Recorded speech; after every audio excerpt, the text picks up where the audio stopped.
The Galactic Council chamber was silent. 300 representatives from across the known stars sat in their curved seats, their many eyes fixed on the small delegation that had just entered. The humans walked with a strange confidence, their soft bodies unarmored, their hands empty of weapons. Ambassador Chen Wei stepped forward. She was small by galactic standards, barely reaching the chest of even the shortest Corvani delegate. Her skin was a warm brown, her hair pulled back in a simple style. She smiled, showing teeth that were neither sharp nor threatening. "We come in peace," she said. The translation devices hummed as they converted her words into 300 different languages. "And we come with an offer." High Counselor Vexthal, a towering being of crystalline structure, leaned forward. His body caught the light and scattered it across the chamber walls. "Speak, human. Your species has been observed for some time. We know you are new to faster-than-light travel. We know you are weak. What could you possibly offer the Galactic Council?" Chen Wei did not flinch at his words. She had been warned that galactic politics were harsh. Species that had survived the void between stars did not waste time on politeness. "We offer alliance," she said simply. "True alliance, partnership, friendship." A sound rippled through the chamber. It took Chen Wei a moment to realize it was laughter. Different species made different sounds when amused, but the meaning was clear. They were mocking her. A delegate from the Crix Collective, a being that looked like a mass of writhing tentacles, spoke up. "Friendship, little human, you do not understand how the galaxy works. There is no friendship here. There are only transactions. You give something, you get something. What can your primitive species give us that we cannot take?" Chen Wei nodded slowly. "I understand your confusion. You have survived for thousands of years by being strong, by being careful, by trusting no one. But let me ask you this. When was the last time any of you helped another species without expecting something in return?" The chamber fell silent again, but this time it was a different kind of silence. It was the silence of beings who had never considered such a question. "We humans have a saying," Chen Wei continued. "A friend in need is a friend indeed. It means that true friendship is proven when times are hard, when you help someone not because you will gain from it, but simply because they need help." Vexthal's crystalline form hummed with what might have been irritation. "This is a waste of time. Your species controls one system, one planet. You have no fleet, no weapons capable of threatening anyone here. Why should we care about your friendship?" Chen Wei smiled again, and this time there was something sad in it. "Because we have seen where your path leads, High Counselor. We have looked at your history. The Corvani once had 7 colony worlds. Now you have 4. The Crix Collective has shrunk its borders 3 times in the last millennium. The Velith Empire no longer exists at all." A murmur went through the crowd. It was not polite to mention the Velith. Their extinction had been a warning to all species about the dangers of weakness.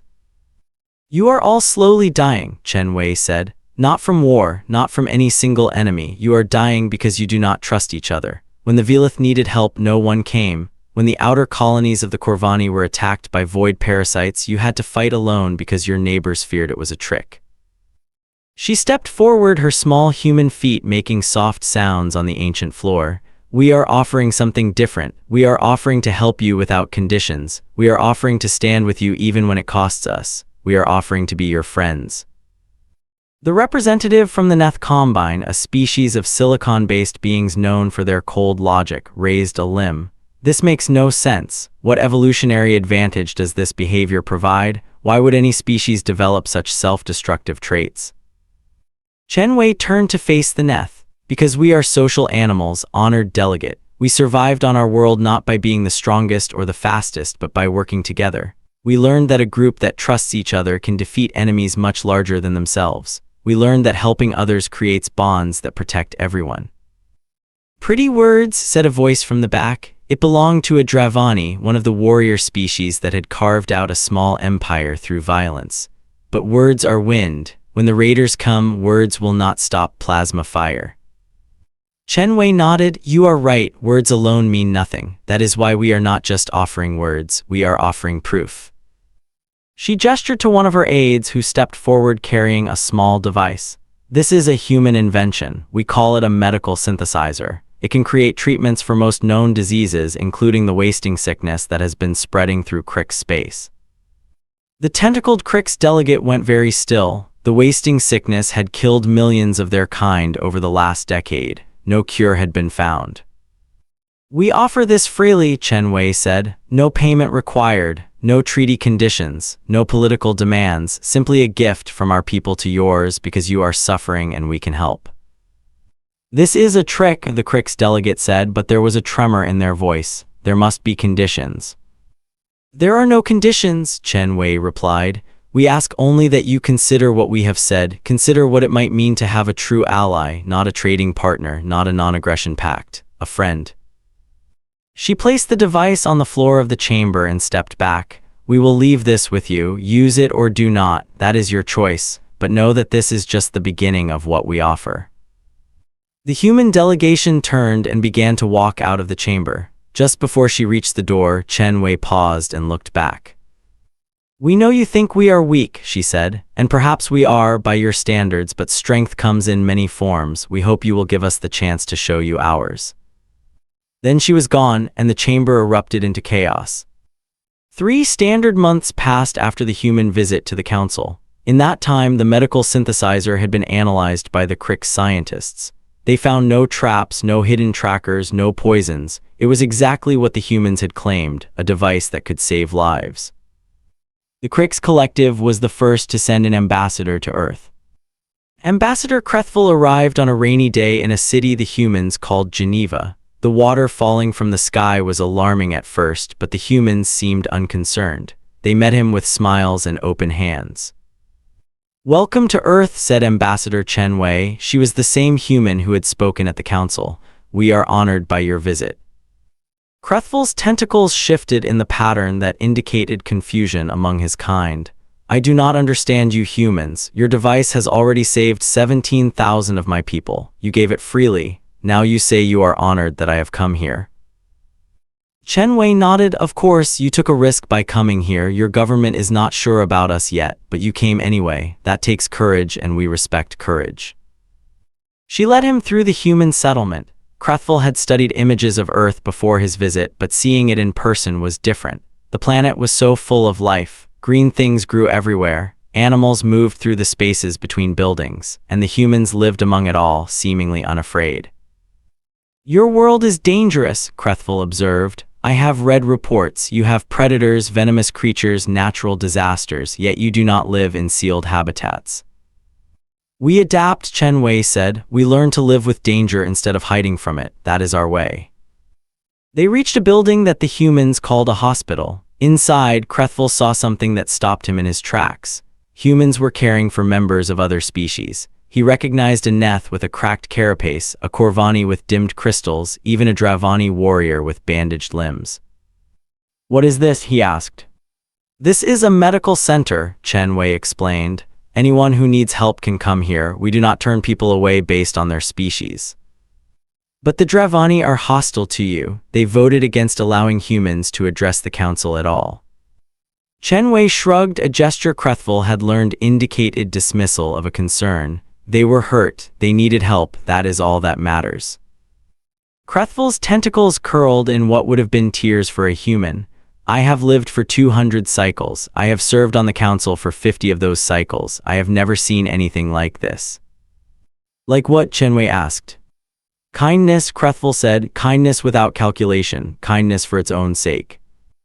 Chen Wei placed a gentle hand on one of his tentacles. The touch was warm and Krethful did not pull away. "This is what we offer, Ambassador. This is what friendship means to humans. We help because helping is right. We care because caring is what makes life worth living." "But how can you survive like this?" Krethful asked. "The galaxy is cruel. Species that are too kind get destroyed." "Perhaps," Chen Wei said, "but we would rather die being who we are than survive by becoming something we hate. Besides, we have found that kindness is stronger than people think. When you help others, they often help you in return. Not because they have to, but because they want to." Krethful spent a month on Earth. He visited their cities and their wilderness. He spoke with their scientists, their artists, their leaders, and their common people. Everywhere he went, he found the same thing, a species that genuinely cared about others. It was not weakness, he realized. It was a different kind of strength. The humans had survived not by being harder than their enemies, but by being softer with their friends. They built communities that supported each other. They created systems that caught those who fell. They measured success not by what they conquered, but by what they protected. When he returned to the council, he gave a report that shocked his fellow delegates. The humans are not offering an alliance of convenience, he told them. They are offering something that has not existed in this galaxy for millennia. They are offering genuine partnership, and I believe we should accept.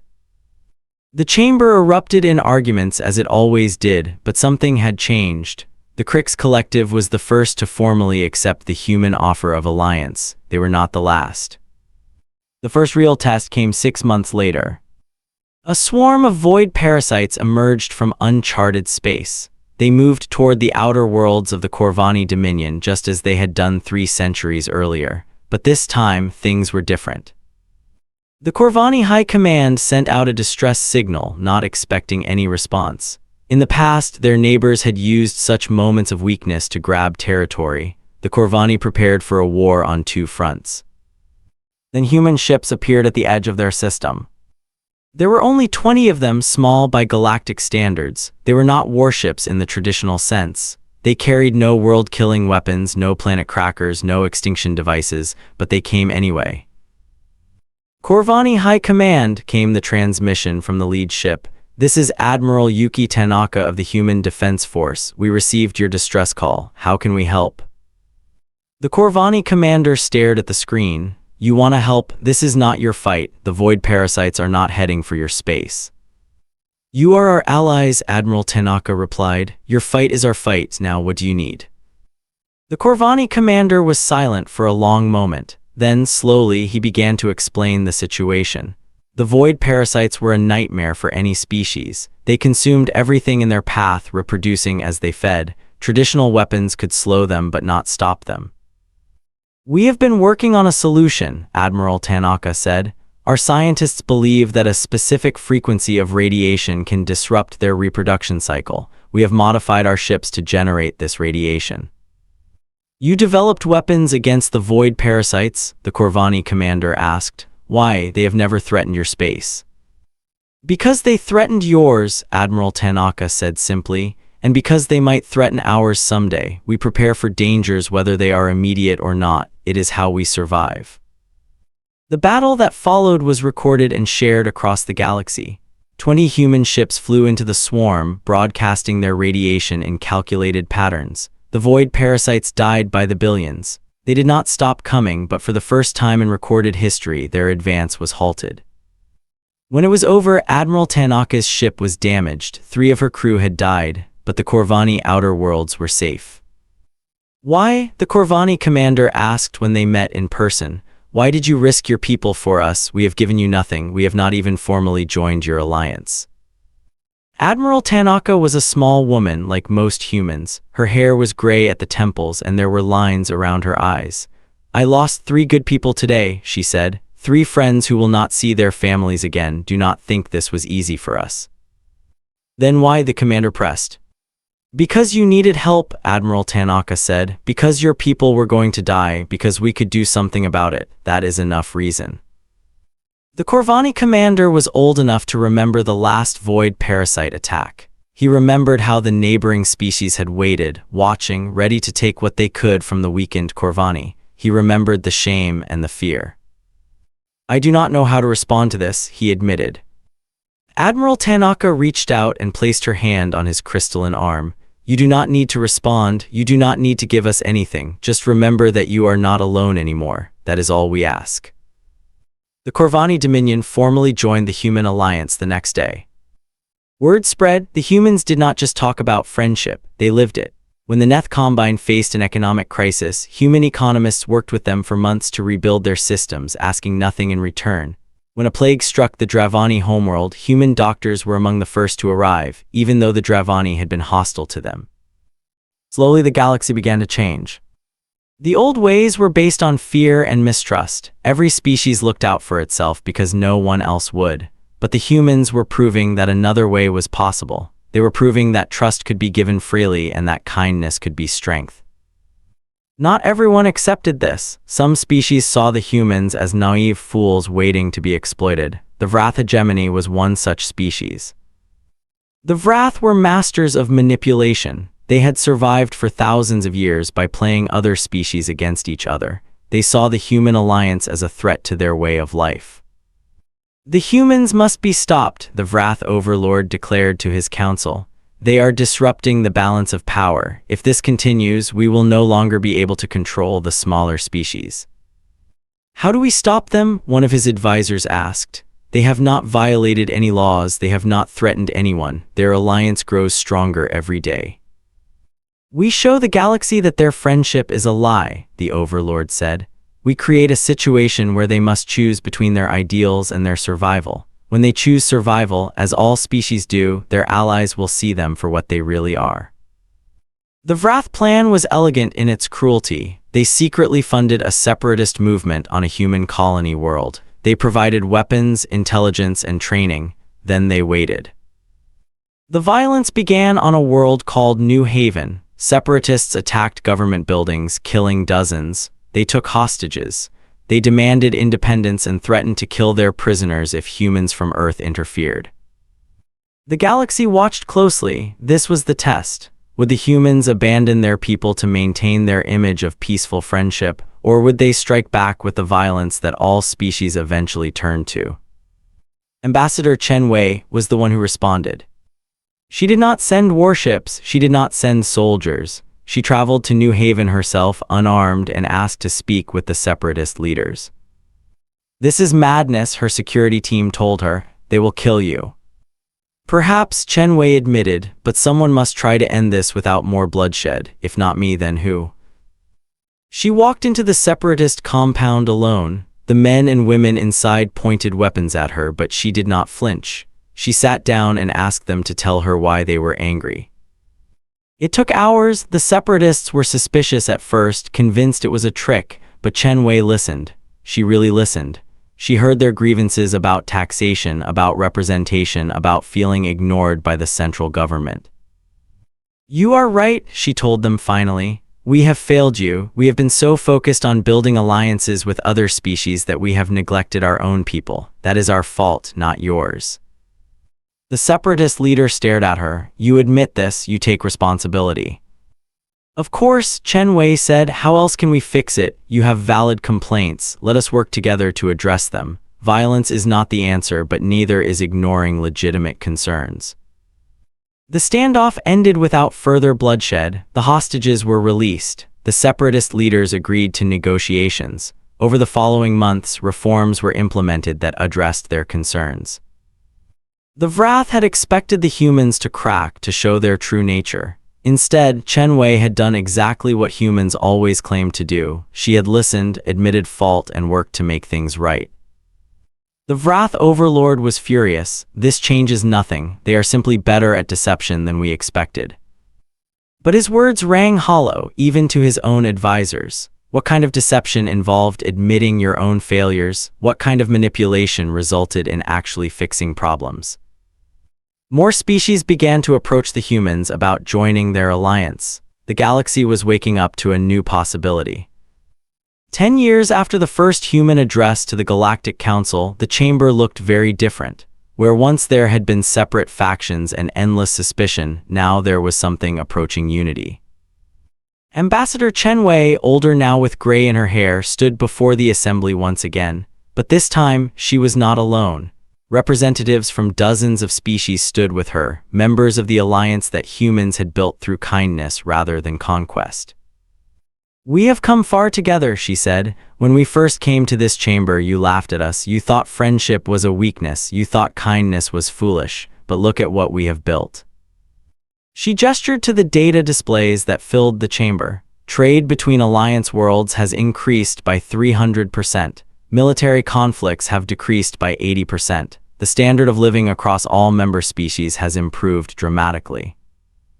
"But these numbers do not capture the most important change," she continued. "The most important change is that you are no longer alone. When disaster strikes, you know that help will come. When you face threats, you know that others will stand with you. That security, that trust, is worth more than any weapon or territory."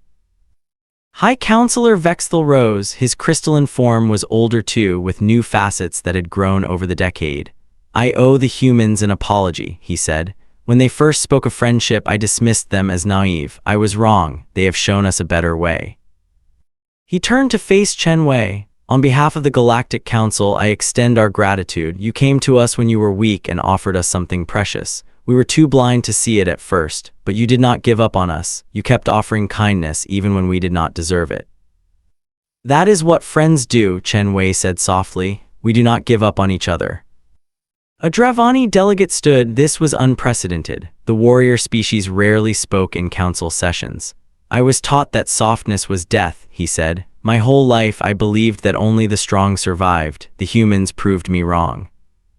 He bowed to Chen Wei, a gesture of respect in Dravani culture.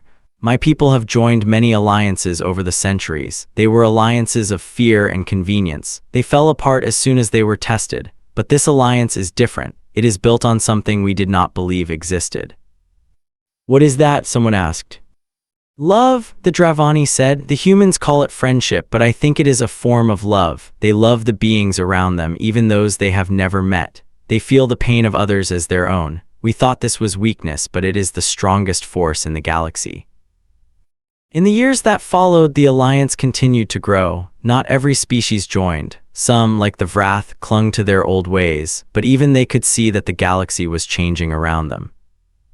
The humans never demanded anything from their allies. They never used their position to gain advantage. They simply continued to do what they had always done: help those who needed help, stand with those who needed support, and believe in a better future even when it seemed impossible. Ambassador Chen Wei retired eventually. She spent her final years on Earth in a small house by the sea. Delegations from across the galaxy came to visit her, to thank her for what she had done. I did not do anything special, she would tell them. I just did what humans do. I was kind. I kept my promises. I treated others the way I wanted to be treated. These are not complicated things. But no other species does them, the visitors would say. Then perhaps they should start, Chen Wei would reply with a smile. She passed away peacefully, surrounded by friends from a dozen different worlds. Her funeral was attended by beings who would have been enemies a generation ago. They came together to mourn a small human woman who had changed everything by simply believing that kindness was enough. Her last words became famous across the galaxy. Remember, she had said, strength is not about what you can destroy. It is about what you can protect. It is about what you can build. It is about the friends you make along the way. The humans had offered the galaxy an alliance. In doing so, they had shown what true friendship meant, and the galaxy would never be the same. 100 years after the first human contact, the Galactic Alliance was unrecognizable from the fractured council that had once mocked the human delegation. Thousands of species now worked together, bound not by treaties or fear, but by genuine connection. On the anniversary of Chen Wei's famous speech, a celebration was held on Earth. Beings from across the stars gathered to honor the woman who had started it all and the species that had dared to believe in something better. The current human ambassador, a young woman named Mei Ling, who was a descendant of Chen Wei herself, gave the closing address. My ancestor came to the council with nothing but an idea, she said. She believed that if we treated others with kindness, they would respond in kind. Many called her naive. They said the galaxy was too cruel, too broken, too set in its ways. She looked out at the crowd of different beings, all watching her with attention and respect. She was not naive. She understood something that had been forgotten. She understood that we are all alone in the dark, all of us, human and otherwise, and she understood that the only way to face that darkness is together. The galaxy taught us that survival meant being stronger than your enemies. We taught the galaxy that survival can also mean being kind to your friends. Both lessons are true, but only one of them leads to a future worth living in. Today, we celebrate not humanity, but what we have built together. We celebrate the alliances that have ended wars, the partnerships that have cured diseases, the friendships that have brought light to the darkest corners of space.